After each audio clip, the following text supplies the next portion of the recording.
Wait, that's me. That's my dance name. But how did I get there? Here's the story of how I top cut a doubles breakdance event in Korea as a soloist. According to drugs.com, a pre-competition meal should consist of the calories, nutrients, and liquids you need to complete an athletic competition. The pre-competition meal should give you the energy you need to perform and prevent hunger during the competition. It also provides you with the extra liquids you need to avoid dehydration. Additionally, the CDC recommends about 7 hours of sleep or more per night in order to have a good rest. So, after a night of drinking until 4 a.m. and roughly 5 hours of sleep later, I set out to the train station for the competition. I speed ran my morning routines, only spending about an hour on the toilet instead of 2, so you can tell I was taking my health really seriously. A taxi ride later, I arrived at the train station with a few minutes to spare before boarding the train. I'd never been to Jinju before, but I knew it was close to my city of Masan. When I take the train from Seoul back home, sometimes Masan is the last stop. Other times, Jinju is. I've definitely had nightmares about oversleeping on the train before and ending up in another city away from home. I guess today I get to explore that city though. The Jinju station was really nice and different from what I'd seen in other stations before. I'm not sure if that's because it used to be a temple, but it was really cool. I waited for a bus and made my way to the event, which was happening inside of a massive mall on the 4th floor. Let's see if this elevator works, because I don't know why it was stuck open. Oh, it does. I'm actually worse in this country. Or so I thought. Yeah, so this is a bit of a spoiler, but part of the event was happening on the 4th floor, part of it was happening on the 2nd. If someone decided to enter both events, they'd need to go to one of the floors and compete at one location and then go to the other. Luckily, I obviously knew about this and didn't have to sprint last minute to get to the 2nd floor after warming up on the 4th floor.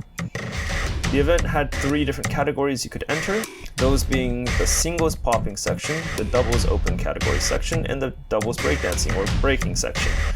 I entered the doubles open and breakdancing section, but because I don't have any friends, I entered both of them solo, to the slight confusion of the people up at the front. So after competing in the open category doubles downstairs,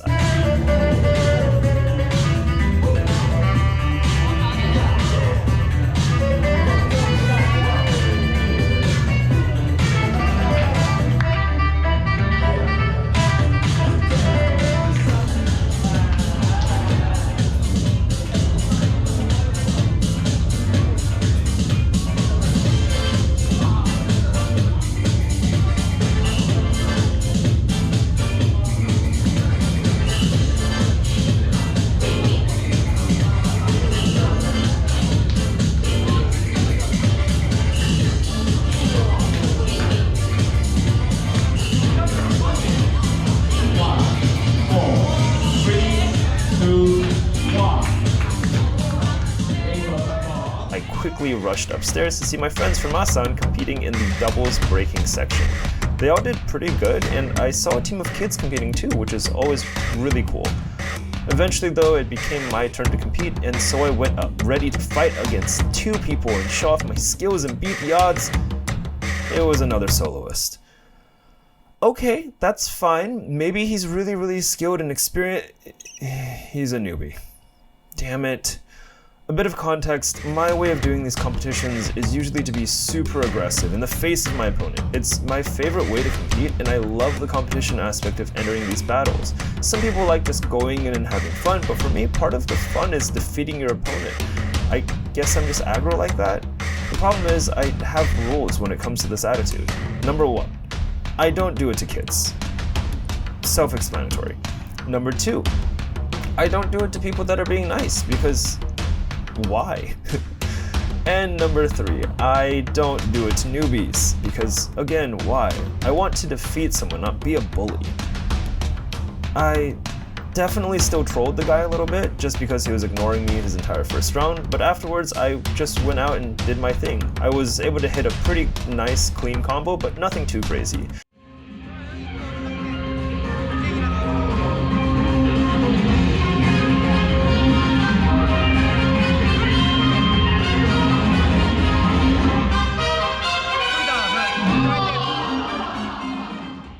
Then he did his second round and was noticeably more aggressive to me, which I thought about responding to. But ultimately I thought it was more fun to just be chill, so that's what I did. Overall, I thought my preliminaries performances were alright. Events like this, the soloists almost never make it. There were only 16 teams though that enter the breaking section, and many more that enter the open style section. With that being said, while I didn't think I made it through for the open style section, the fact that they were taking 8 teams for the breaking section gave me a semblance of hope that I had finally top cut an event in Korea as a solo dancer. To do so would be insanely cool and a milestone for me as a dancer, results for hours of effort put into training. So I waited. And waited. And waited.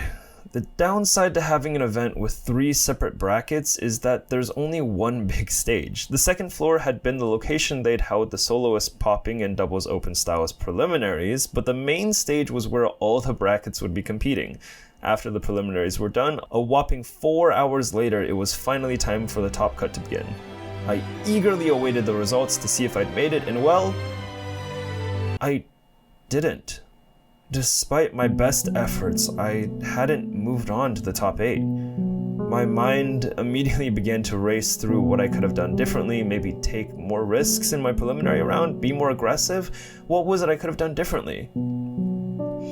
As I spiraled, thinking about what I could have possibly done different, getting ready to leave early and call it an early day, one of my friends from Masan came up to me.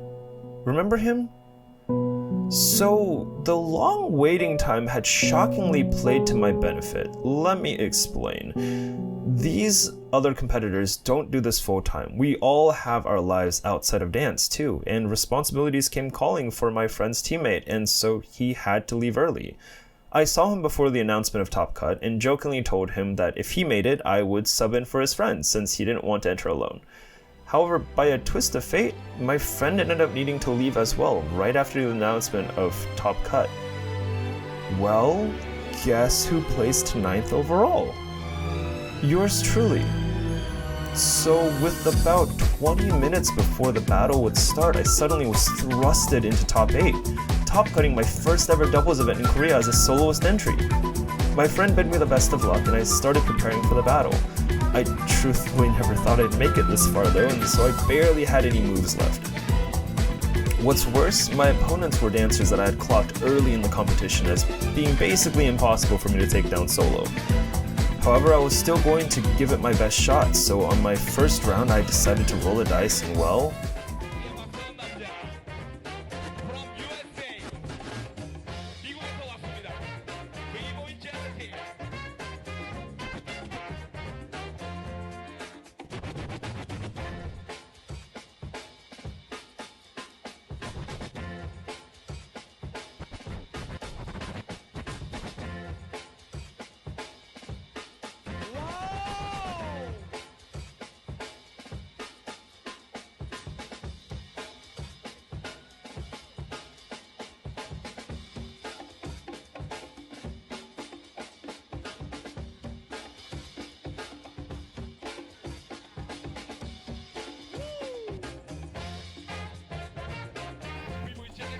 insanely enough, I actually hit all of my moves. No messiness, no falling. The judges actually looked impressed, and even the audience actually cheered for me. As long as I kept my composure on my second round, I'd probably do pretty... Okay, so terrible second round. I ended up losing to the dancers 5-0, changing and heading home. Sadly, we did not make it out of top 8. Yes, you did. Out of top 8. Oh, out. We made it out of prelims. We didn't make it out of top 8. But it's alright. We'll get up next time. Anyways. Heading back home. I guess, when's the next event? Busan? Yeah. We'll record Busan too. See you then. Funnily enough, I didn't catch this on camera, but in the elevator I wished the team the best of luck since they were facing the team next. They weren't very confident in their chances, but hilariously enough, not only did they beat the team that beat me, but they actually just straight up won the entire event. You can see how surprised this guy looks actually. But yeah, so that's the story of how I top cut a doubles Korean breakdance event as a soloist entry. I did make it in on a technicality, but it still felt really good to do so. Shoutouts to my friends and Masan, especially my friend that talked to the organizers about having me take their spot in the top 8. Shoutouts as well to the event hosts. This was their 10-year anniversary, and it takes a crazy amount of planning and effort to get events like this to happen. While I won't be living so close anymore by the time they have this event next year, I definitely think I'll be taking the train down to enter again, although maybe not as a soloist. But yeah, thank you for watching. I'm going to be releasing a lot more content like this in the future about life in Korea as a dancer, so if it's something that you're interested in, or if you're more interested in just Korean life as an American that can't speak any Korean, please feel free to subscribe.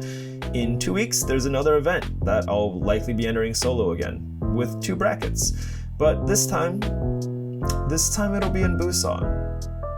See ya!